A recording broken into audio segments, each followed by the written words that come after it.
ni yo tampoco quería tener que heredar solo el padecimiento de mi padre para poder contarle a mi hijo.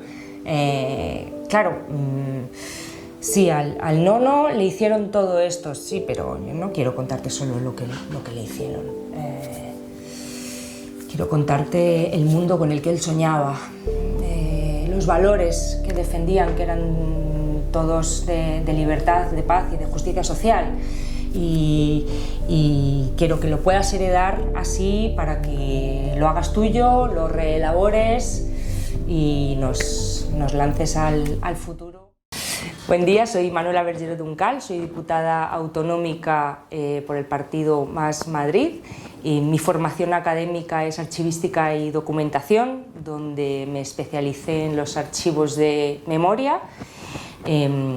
Y donde desde ese lugar luego ya me puse en contacto con las asociaciones de víctimas del franquismo. Entonces mi militancia en Madrid fue con todas las víctimas del franquismo para favorecerles todo mi aprendizaje académico en las herramientas del archivo como garante de memoria.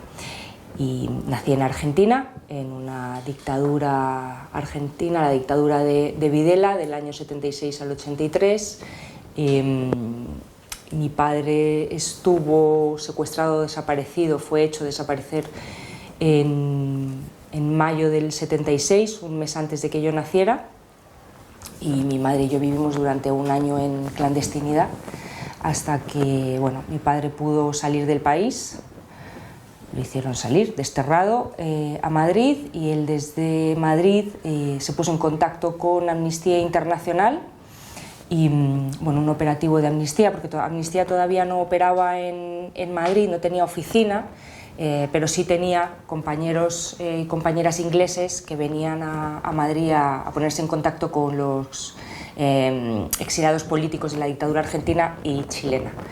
Y ahí mi padre pudo contarles que su mujer y su hija estaban en situación de riesgo en Argentina y pusieron un operativo bueno, pues con Alemania, Londres, y nos mandaron unos billetes para podernos sacar del país y entramos a España como refugiadas políticas. Y desde entonces mi vida ha estado marcada por las dos orillas, entre Argentina y España. Me resultaría muy difícil como identificar como hitos épicos reveladores, ¿no? De este es tu camino, que es la memoria. O sea, en realidad tú vas siendo consecuente con tu vida familiar y con tu historia del pueblo del que vienes, y te van atravesando pues muchas preguntas que en soledad se responden muy mal y genera mucha angustia, y cuando pueden ser respondidas en colectivo pues realmente te generan el sentirte parte de algo. Y ahí, bueno, pues hay varios momentos, ¿no?, que me van dando respuestas. Como siempre digo, cuando aparece la pregunta del otro, cuando se genera un diálogo. Un diálogo puede venir dado incluso por la lectura de un libro de Carmen Martín Gaite, El cuento de nunca acabar, en el cual ella dice de alguna manera la historia bien contada, contarse a una misma bien para poder salir del lugar de víctima, ¿no? Porque si no quedas ante una ausencia de derechos y de un relato colectivo, de una historia oficial que te reconoce a ti y a los tuyos, quedas como muy relegada siempre al lugar de víctima y no puedes desarrollarte y poder ser en la vida otra cosa. Ese libro, esas preguntas de ese libro me dispararon varias preguntas ahí, pero también el nacimiento de mi hijo, en el cual yo me empiezo a preguntar también, bueno, ¿qué historia le voy a contar? ¿Le voy a contar solo la victimización que hemos sufrido en casa, en mi familia, todos los compañeros y compañeras de militancia de mi padre y de mi madre? ¿O qué es lo que voy a contar? Ni siquiera sabía contar cronológicamente mi vida, ¿no? Esto además aparece durante toda mi infancia. Llegamos a Torrelodones, que es un pueblo de la Sierra Noroeste de Madrid, en un pueblo que todavía no había hecho prácticamente casi la transición. Era un pueblo con calles de tierra y un pueblo atravesado por la historia de España traumática más reciente, que es la guerra, el golpe, la guerra y la dictadura. Y es un pueblo en el que caemos, bueno, no voy a contar todo porque es una historia muy larga y afortunadamente con mucha gente que entró a ayudar y a ser solidaria con nosotras para poder tener esa red que se necesita cuando estás en otro país y en esas condiciones como refugiada política. Pero estamos en una casa, un restaurante, el primer restaurante argentino que crean mi padre y mi madre con otros exiliados políticos argentinos que iban llegando, forman una cooperativa y bueno, pues para poder tener ese sustento económico y acompañamiento y apoyo, ¿no? Para que junto con la resiliencia, porque siempre digo, ¿no? El lugar de exiliado o de inmigrante no es un lugar estático, ¿no? Y hay que poder salir de ahí y poder convertirse en otra cosa. Y junto con unos exseminaristas vascos que ayudaron en esa cooperativa, ¿no? Pues yo crecí en un restaurante rodeada de adultos con heridas muy profundas, con heridas y con un duelo que atravesar desde el exilio es muy diferente que un duelo hecho en tu país y con tu gente, ¿no? Así que Torrelodones era un lugar un poco árido, yo crecí rodeada de mucho dolor y cuando yo voy creciendo un poco me doy cuenta que mis preguntas generaban más dolor aún a mi madre, que era la que estuvo más cerca y me crió. Y entonces cuando te das cuenta que además tu madre sufre mucho porque no tiene a nadie en este país más que a ti y a todos esos compañeros y compañeras que van llegando pero van pasando, ¿no? Es como un lugar de tránsito. Y tus preguntas además provocan más dolor, empiezas a saber medir el poder que tienen las palabras y el efecto. Así que, bueno, una empieza de lo que escucha, ¿no? También de esos anhelos, porque a la vez Argentina representaba ese lugar de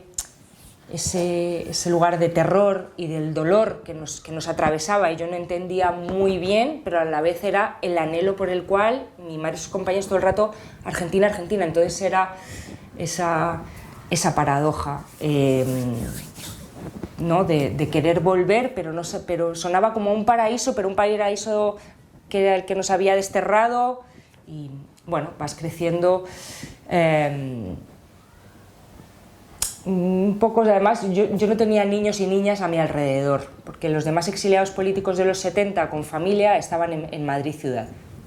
Y yo estaba ahí, entonces, bueno, pues eso genera, la verdad, dificultades a la hora de relacionarme en el colegio donde me apuntaron, donde todavía mantengo alguna amiga maravillosa, pero bueno, el contexto era duro, era un pueblo donde mi madre era la Argentina, ni siquiera tenía un nombre, ¿no? La Argentina y su hija, y la Argentina se droga en el jardín al lado de su hija porque mi madre tomaba mate al lado de mí, en el patio, entonces, bueno, pues todavía estaban en esas situaciones en las que te van marcando, ¿no?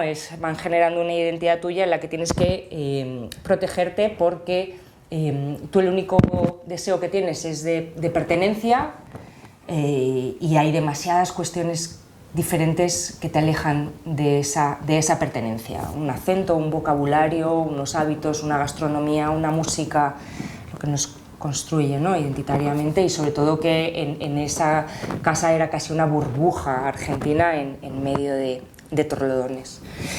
Y en ese cole, bueno, pues sí, yo pues todas esas dificultades y recuerdo una escena en la que el día que entro por la puerta la maestra me presenta y dice, esta es Manu, vamos a contar todos una historia de nuestra familia o algo así, y así ella también nos cuenta algo de la suya. Entonces, bueno, todos iban contando cosas que a mí me parecían unas vidas terriblemente aburridas, o sea, porque claro, yo ya tenía un recorrido, bueno, con muchas experiencias para esa edad. Y me parece, entonces yo estaba deseando ya que llegara mi turno, y otra vez, Manu, digo, mi padre ha estado en la cárcel. Entonces, pero yo lo conté con el orgullo con el que se me había transmitido. Esto es lo curioso. En esa transmisión era el precio por el cual mi padre había luchado contra la dictadura. A mí se me queda, ¿no?, como una niña pequeña que se queda, que es, y pagó con cárcel. Eso en un contexto en España que había un silencio sobre su propia historia, sobre su propia dictadura. Queda como el único preso en el imaginario colectivo que había acá era el preso común, ¿no? Entonces, ¿cómo te puedes enorgullecer de que tu padre fuera? Entonces, bueno, ahí se empezaron a dar situaciones en las que la maestra se lo cuenta a mi madre, y ahí se empieza a dar una situación en la que yo empiezo a identificar muy rápido qué se puede contar y qué no, para no seguir siendo señalada. Y sobre todo yo lo que quería era pertenecer, o sea, tener ese grupo y estar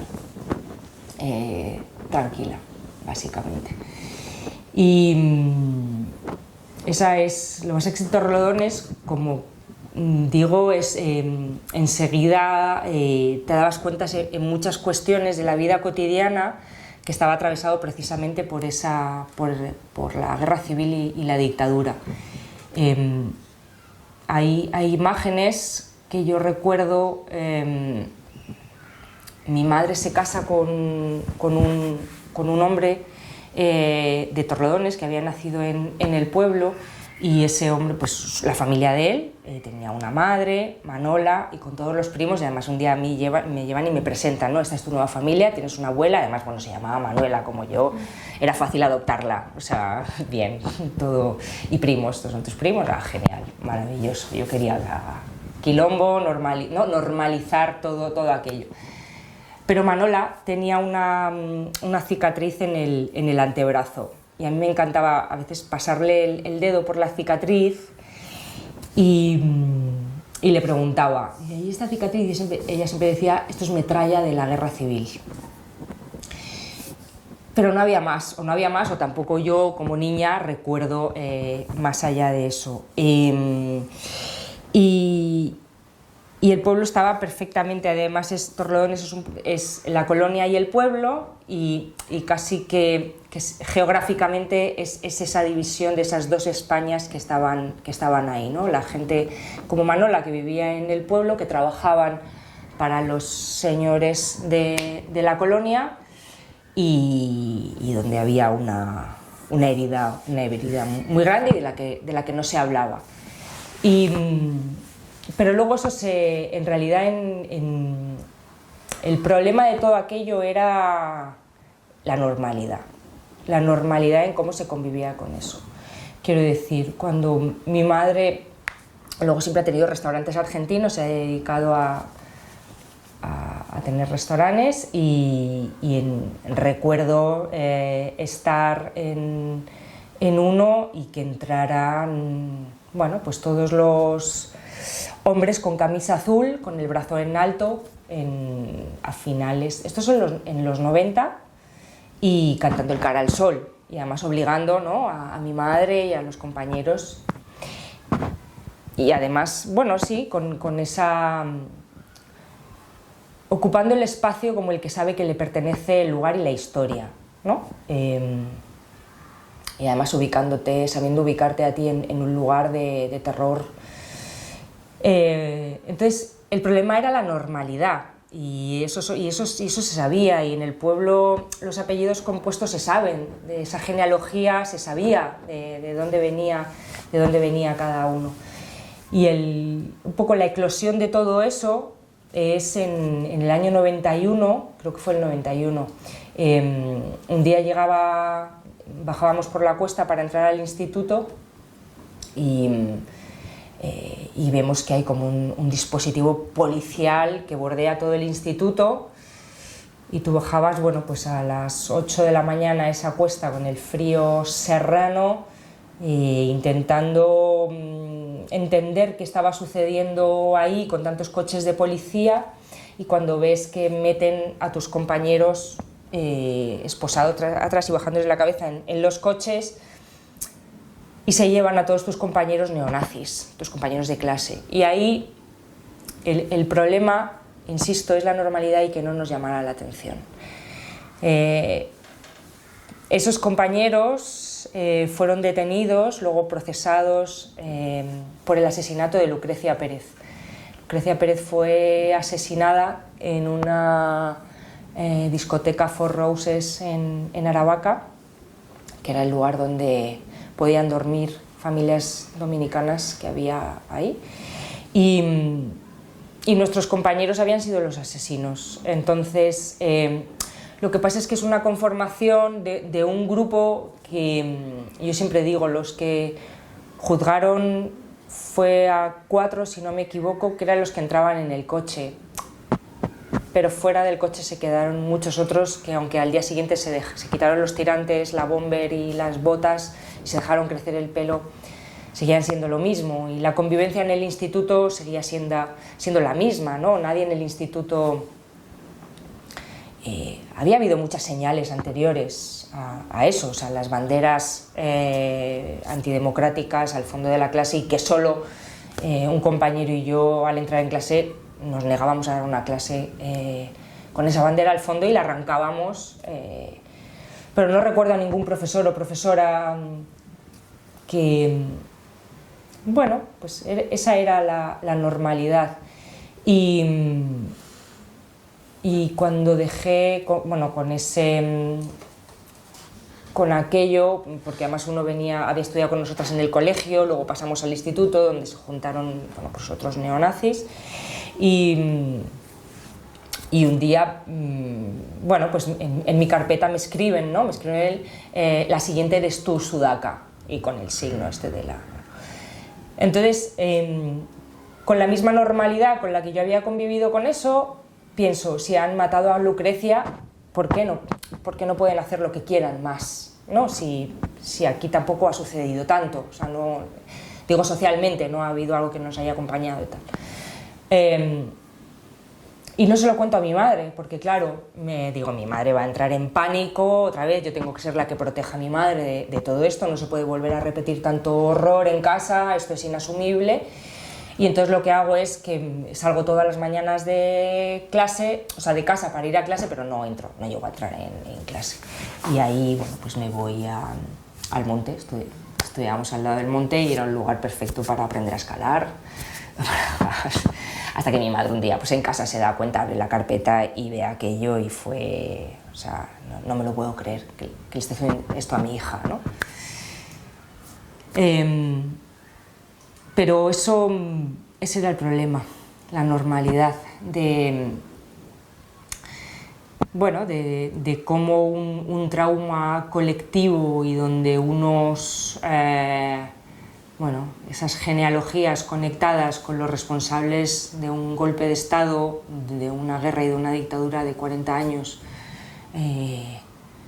con una democracia construida sobre fosas comunes, pues tampoco era tan extraña aquella vida en Torrelodones. Lo que pasa que, se me juntan pues dos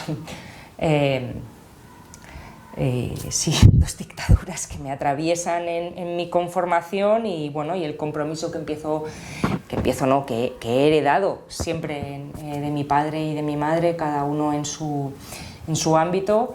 Y eso se va fraguando, como os decía antes, no hay gestas épicas, ¿no? Sino preguntas que te van haciendo reconstruir tu propio relato, y por lo tanto tu historia es la de los tuyos y por lo tanto la de tu pueblo.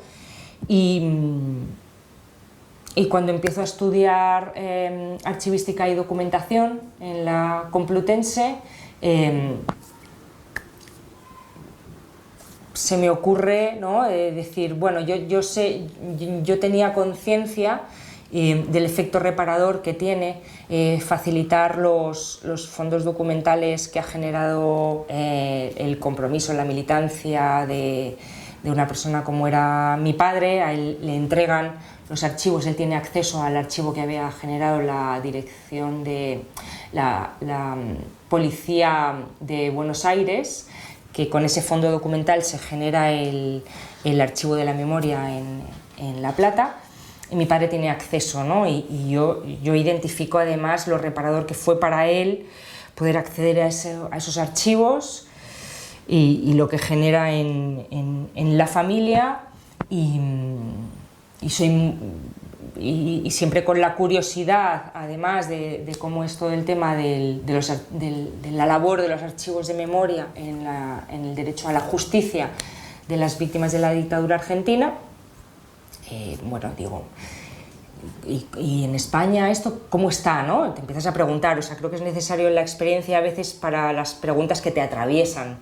No a todo el mundo le atraviesan las mismas preguntas, y entonces, bueno, está el Centro Documental de Memoria Histórica en España, pero bueno, los déficits, empiezo a investigar, y los déficits y la desconexión absoluta que hay de la academia y de los archivos en España respecto a las víctimas, las asociaciones y los familiares, me parece algo, esa brecha, y me parece que debo hacer algo con eso, que puedo ser un puente, igual que siempre me he sentido que soy como un puente entre las dos orillas, entre Argentina y España. Pretendo como ser un puente ahí, entonces empiezo a investigar, a hacer un análisis comparativo entre el Archivo Nacional de la Memoria en Buenos Aires y el Centro Documental de Memoria Histórica en Salamanca, partiendo de esa hipótesis, ¿no? Que realmente los archivos no son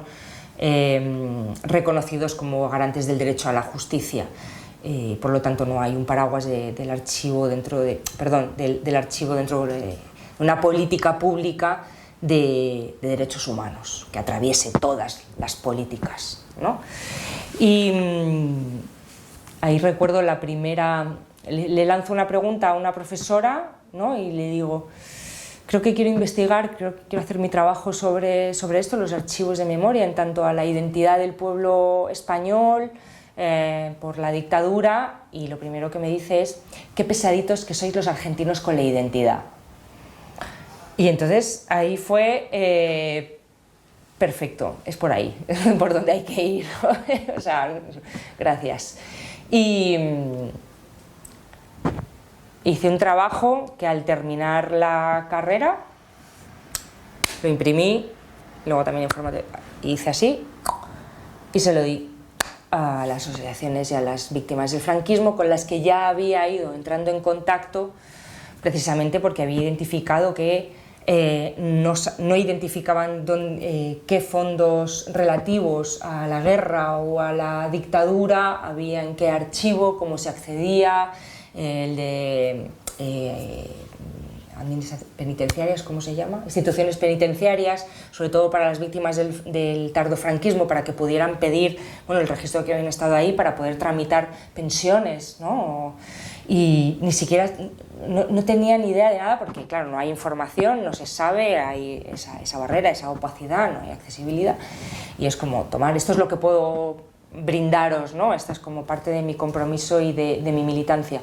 Sobre todo también creo que entré en contacto con una asociación, la Comuna de Presos del Franquismo, porque eran esos hombres y mujeres que habían luchado en la dictadura en los 70, al final, ¿no? El tardofranquismo. De alguna forma me parecía que había sido, es lo más invisibilizado dentro de la historia de España, en tanto que creo que había una intencionalidad en este relato de la derecha de acotar cronológicamente muy bien la dictadura a un marco, ni siquiera la dictadura, a un marco guerra civilista, ¿no?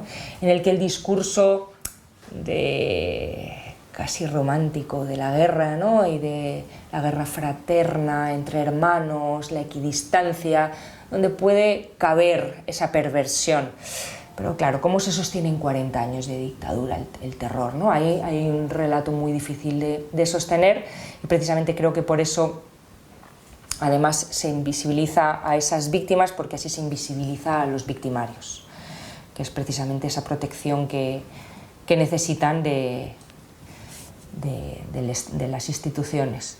Y